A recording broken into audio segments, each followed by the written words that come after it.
All right, so allow me for a bit to talk about The Monkey, right? Which is the newest film from writer director Osgood Perkins, who, yeah, for those who don't know, is the son of the legendary Anthony Perkins, who you would know as, Norman Bates from the classic film Psycho, right? And, the couple of sequels, which I still don't care to see, right? Even though I heard they okay, right? But yeah, for me, the main reason why I wanted to see this film is because of Osgood Perkins, right? Because I thoroughly enjoyed his previous film. That would be Long Legs from last year, right? That was one of the few horror films that I went out of my way to see in cinema, right? And that really, really got under my skin, though. Just every shot, just the tone of it, everything just was designed to just unsettle me, right? I came out of that show like, yeah, mission accomplished. You really got under my skin, right? Even with the over the top maniacal performance from Nicolas Cage, that I know some people was kind of laughing. They're like, dog, like, I mean, I know it's Nicolas Cage, right? We know what we expect, right? But it's a little too Nicolas Cage for us, right?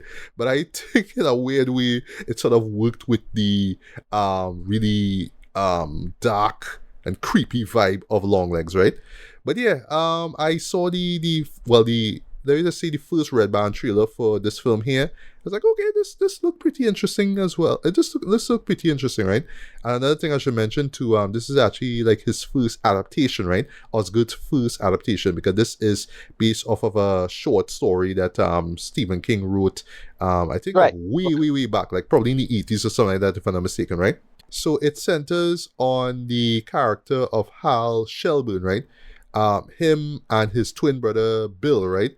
They come into contact with this toy monkey through their absentee father, right? And in the intro, you see that he was trying to get rid of it, but shenanigans ensued, right? That's all I'll say. Don't spoil anything, right? So yeah, they come into possession of this toy monkey, right? And what it does, right? You wind it up. There's a little key in the background, right? That they wind up, right? And Right. then it just drums, its little drum for like about 30 seconds, and then something happens, right? So in what happens is that somebody dies, right? Usually, well, because when it comes to shows like this, there's always like these sort of like skeletal rules that you have to follow. Like, okay, if you do this, this will happen, right? There's always like a cause effect kind of thing, right? So it's kind of set up that, if you're thinking of somebody, you want to get rid of them, you just wind the door up and it plays the drum, and then that person dies in a horrible way, right? But actually, what happens kind of ultimately, this terrorizing here, right? Yeah, it's just somebody like within close proximity of the person doing the winding of the toy itself. Yeah, dies, right? And it's in this over the top, very Final Destination inspired like death, right? And yeah, how, well, it's set up early on, right? That when they were basically kids, right? Yeah, they saw this thing, they realize what the power is. They try to get rid of it, but it just always keeps popping back up, right? I should mention also to their mom, who is played by McGill, Tatiana Okay. Maslany. Yeah, she there Last one. too. Yeah. Yeah, like No, she was Southern. yeah, Right. yeah, yeah. Like the moment I see she face, like, hey, she Hulk in this. I did not know that. Wow. Okay, right. Right. Yeah. And she has her way, and I like how the show set this up, right? She has her own kind of morbid but kind of realistic kind of way to approach death, like how she looks at death, right? Because yeah, even she is aware, well, she, even though she isn't aware of the monkey's power, she doesn't even know that exists. Yeah, she's exposed to the first couple of deaths that is caused by said monkey, right? So cut to years later now, Hal is a grown man, also an absentee father as well, because he is long separated, from his wife, right?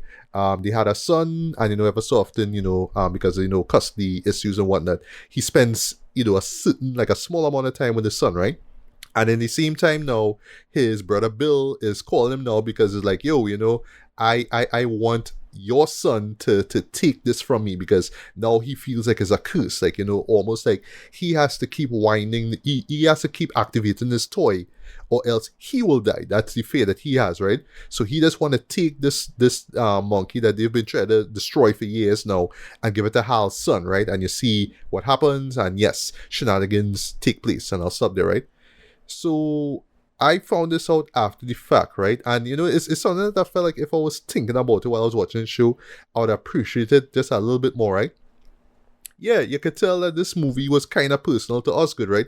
Because it's not just his father, Anthony, but also his mom as well, who, yeah, died of very unnatural causes. I'm not Right. sure what the detail is as far as Anthony Perkins' death is, right? But I hear something really, really messed up, right? But then also to his mom, right? I didn't even know this. Osgood's mom actually was in one of the planes that went into the Twin Towers back in Okay. Wow. 2001. All that Yeah, judges. that The last shit time, is the real, last boy. movie, That shit is real. the last movie that do that was another movie starring Pattinson, Robert Pattinson, where the result of the film was the ending is he dead in 9/11 because he was in the tower, the plane, just in the plane coming towards him. What movie do that, boy? Which was that, boy? Anyway, That was but very before few that was movies. before that was when he started acting in really good films and not in Twilight, It's right? before. It's before. No, but it's before Twilight. It's Oh, been before before. Twilight. Okay, I okay, think. okay.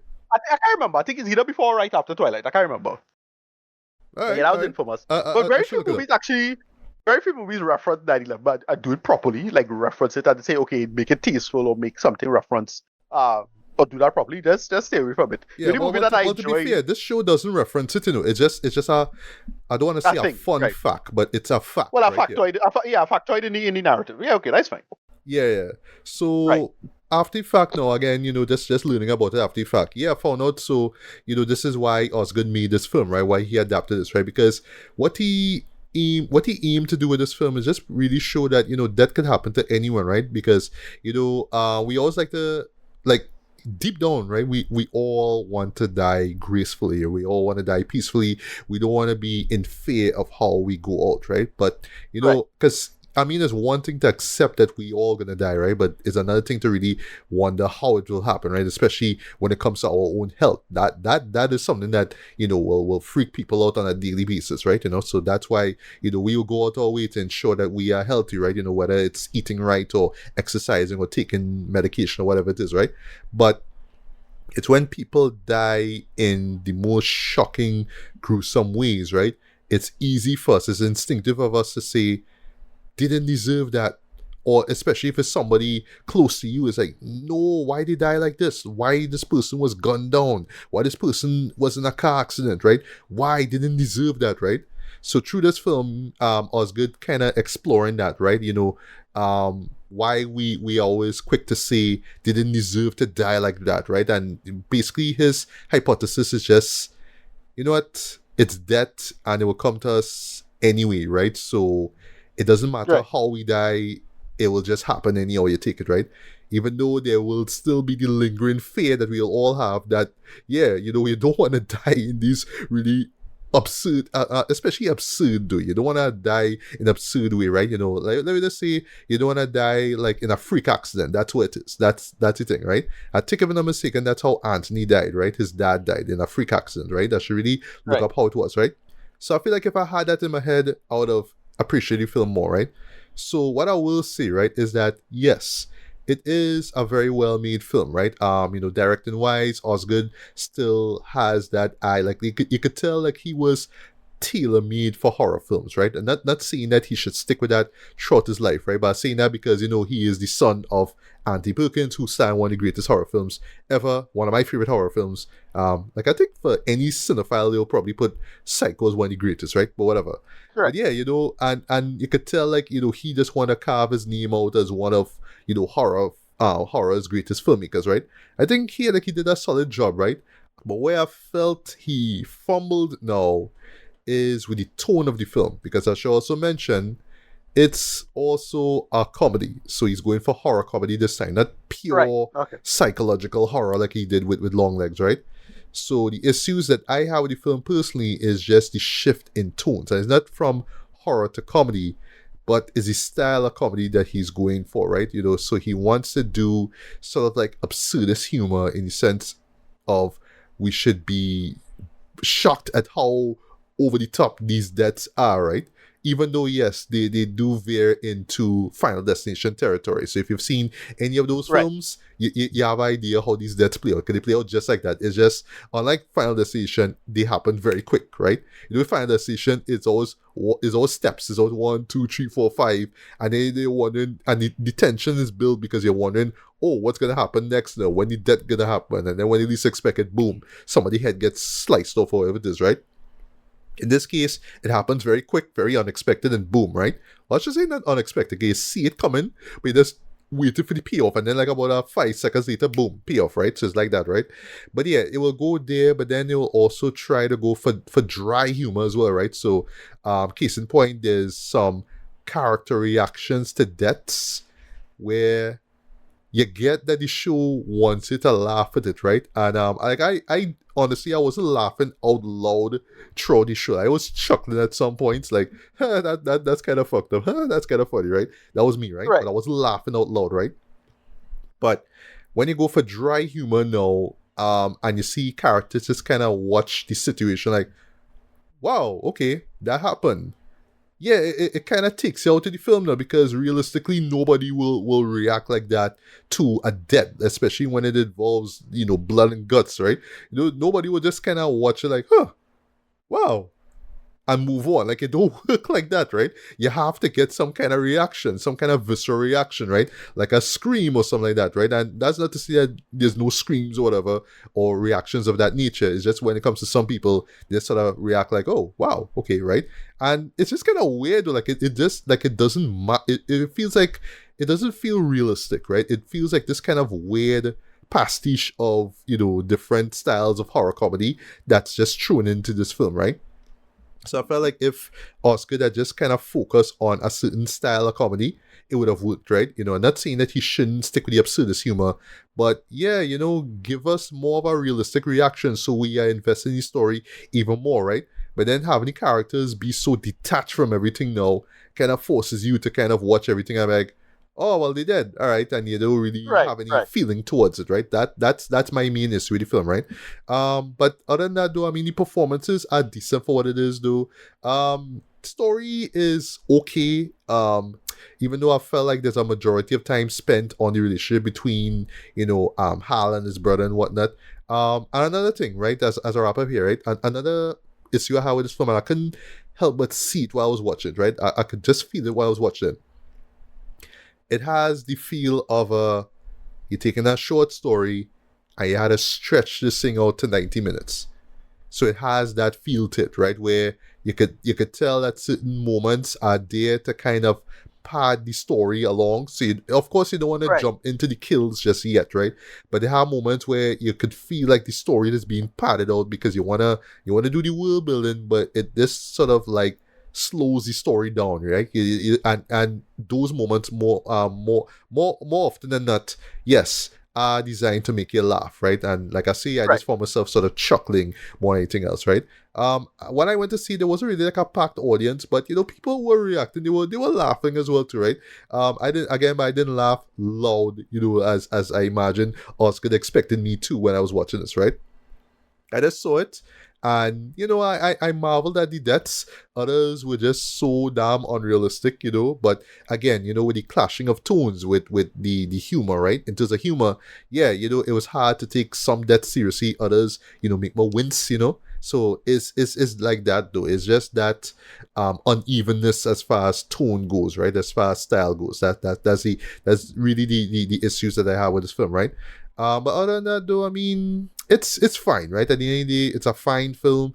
I wouldn't say, rush out to see it, but if you just want to see, a horror film, this month, I guess, yeah, I mean, go check it out, right? And I guess, if you're the type who enjoys that sort of Final Destination style of horror film, for the life of me, I should really look up and find out what style of horror or subgenre that falls into, right?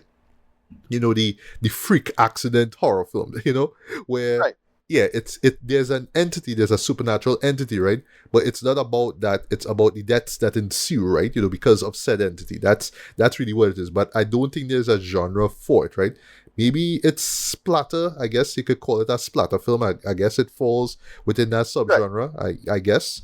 But I feel like there should be some other term for it, basically, right? But whatever. But yeah, I mean, for what it is, it's fine, right? I don't want to say it's a letdown as far as Osgood's films go, because I only saw Long Legs in this, right? But I do hope that with his follow up, though, he kind of learns from his little narrative missteps here, and really really come through with a film that kind of has an idea of what its identity is, right? And I'll stop there. Right.